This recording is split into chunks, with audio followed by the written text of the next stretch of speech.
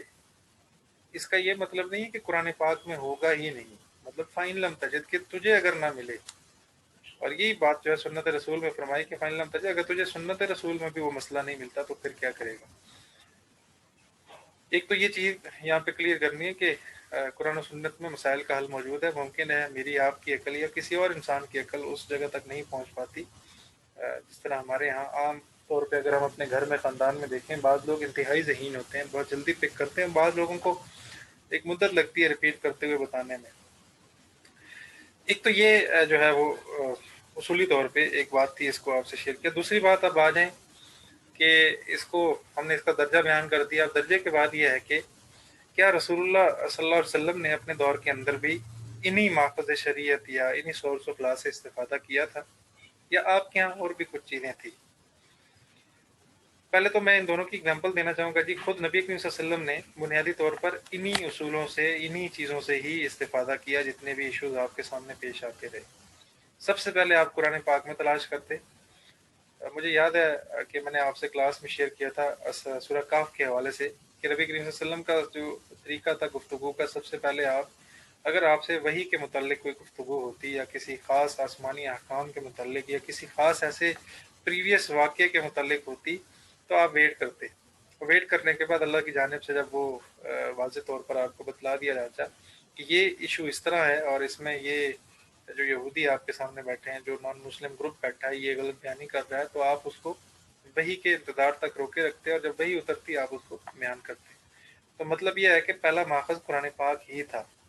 اصحاب کہف کے حوالے سے جو میں نے آپ سے واقعہ شیئر کیا تھا وہ بھی یہ تھا کہ جو گروپ آیا مشرکین مکہ کا اور یہودی ان میں شامل تھے، انہوں نے آ کر کہا ہم نے آپ سے 3 سوال کرنے ہیں۔ روح کیا چیز ہے؟ اصحاب کہف کون لوگ تھے؟ غار والوں کا کیا قصہ ہے؟ اور ذوالقرنین کون تھا جس کو اللہ نے بادشاہ دی تھی، اور اس کا کیا سین تھا؟ یہ 3 سوالات وہ لے کے آئے۔ لیکن نبی کریم صلی اللہ علیہ وسلم نے جو ہے وہ ان کا اللہ تعالیٰ سے جو تعلق تھا اس بنا پر فرمایا کہ میں آپ کو کل بتاؤں گا، اور اس کل کے ساتھ اللہ کے محبوب جو ہے وہ انشاءاللہ لگانا رہ گئے، اور نتیجہ یہ ہوا 15 روز تک وہی منقطع ہوگی، اللہ تعالیٰ نے وہی نہیں بھیجی بطور تنبیہ کے، وارننگ کے۔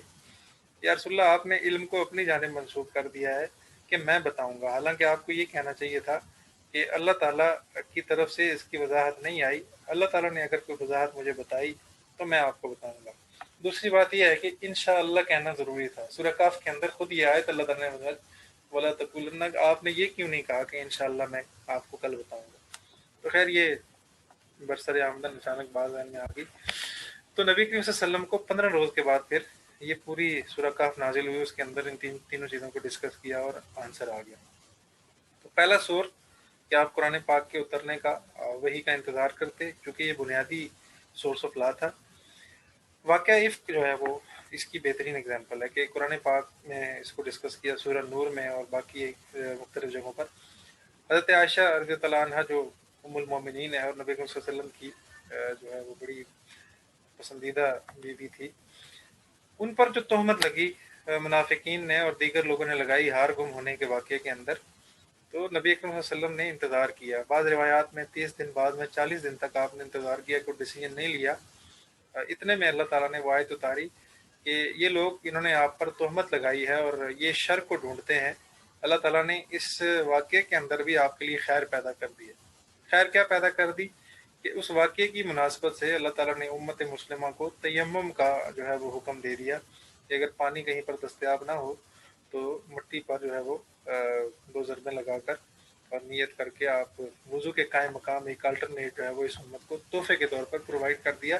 تو اللہ تعالیٰ نے فرمایا کہ انہوں نے تہمت لگائی ہے، یہ آپ سے شر کو ڈھونڈ رہے تھے آپ کے حوالے سے، لیکن اللہ تعالیٰ نے اس میں بھی خیر کو پیدا کر دیا۔ تو دیکھیں، خود رسول اللہ نے کوئی ڈیسیژن نہیں لیا تب تک کہ وہی نازل نہیں ہوئی۔ اس کا مطلب یہ ہے کہ پہلا اور بنیادی سورس تھا قرآن مقدس ہی تھا۔ اسی طرح دوسرے ایک واقعہ ہے، وہ بھی اس کی اگزامپل ہے۔ ہلال ابن امیہ صحابی رسول ہیں، ان کا اپنی گھریلو زندگی میں اپنی اہلیہ سے کوئی جھگڑا ہوا، کوئی تنازع ہوا، اور اس تنازع میں رسول اللہ کے پاس وہ مقدمہ آیا۔ وہ تھوڑا سا جو ہے وہ پیچیدہ تھا۔ نبی کریم صلی اللہ علیہ وسلم نے ایک ڈیسیجن لیا اور ان کو اس پہ تھوڑا سا تحفظات تھے، اور جب تحفظات تھے تو اللہ تعالیٰ سے رو کے گڑ گڑا کے دعا کی، تو چند دن بعد دوسری آیات اتری جن کے اندر جو ہے وہ جو لوگ تہمت لگاتے ہیں خواتین پہ، ان کے حوالے سے پوری کی پوری وہ آیت نازل ہوئی۔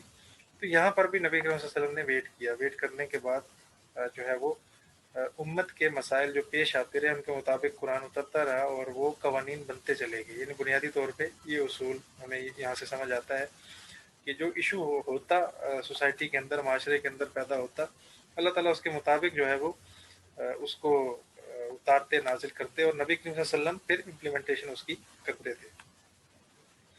یہ تو پہلا بنیادی صورت ہے کہ کتاب اللہ سے ہی استفادہ رہا۔ اسی طرح دورے ابو بکر صدیق رضی اللہ تعالیٰ عنہ کے حوالے سے تاریخی طور پر یہ بات ثابت ہے اور لکھی ہے کہ جب بھی کوئی واقعہ پیش آتا ان کے دور میں تو وہ سب سے پہلے کتاب اللہ میں اس کو تلاش کرتے ڈھونڈتے، یعنی قرآن مقدس کے اندر، کیونکہ یہ بیسک سورس آف لا تھا۔ اگر اس میں کوئی حکم نہ پاتے یا ان کو نہ مل پاتا تو پھر سنت رسول صلی اللہ علیہ وسلم سے اس کو دیکھتے اور ڈیسیجن لیتے، اور اگر سنت رسول میں بھی وہ چیز نہ ملتی تو پھر جو آخری 2 ٹرم ہے کہ اجماع اور قیاس ہے اس میں وہ جا کر ڈسکس کرتے، کیونکہ یہ چاروں دلائل جو ہیں اور ماخذ ہیں شریعت کے، لہٰذا وہ انہی کے اندر ساری کی ساری چیزیں جو ہیں وہ ڈھونڈا کرتے۔ ایک تو یہ چیز طے ہے جی۔ اچھا، اس کے بعد ہم نے ایک اور چیز یہاں ڈسکس کرنی ہے، وہ یہ ہے کہ کیا رسول اللہ کے دور کے اندر ان کے علاوہ بھی کوئی اور شریعت کے ماخذ تھے جن سے نبی کریم صلی اللہ علیہ وسلم استفادہ کیا کرتے تھے، اور یا ان کو بھی نبی کریم صلی اللہ علیہ وسلم نے دلائل کا درجہ دیا ہے؟ تو اس میں ہمیں جہاں پر یہ چیزیں ملتی ہیں، کتاب اللہ ہے، سنت ہے، اجماع ہے، قیاس ہے، وہاں پر کچھ اور چیزیں بھی ہمیں ملتی ہیں، وہ یہاں ڈسکس کرنا ضروری ہے، اور پھر ہم آخری جو ہے وہ کتاب اللہ کے ماخذ ہونے کے ناطے جو 7 اصول ہیں شریعت کے وہ ڈسکس کریں گے۔ پہلی بات تو یہ ہے کہ نبی کریم صلی اللہ علیہ وسلم کے دور کے اندر عرف کو بھی، جس کو کسٹم کہا جاتا ہے، عرف کو بھی شرعی حیثیت حاصل تھی، یعنی آپ نے عرف کے رواجات کا یا رسوم کا بھی اعتبار کیا۔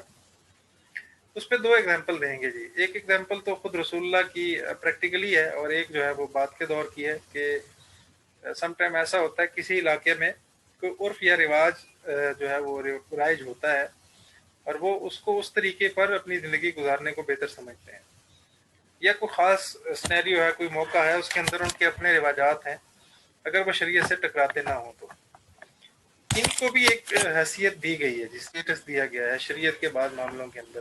مثال کے طور پر یہ ایگزامپل میں چاہوں گا کہ آپ اس کو ہمیشہ یاد رکھیں کہ نبی کریم صلی اللہ علیہ وسلم نے عرف سے کس طرح استفادہ کیا ہے۔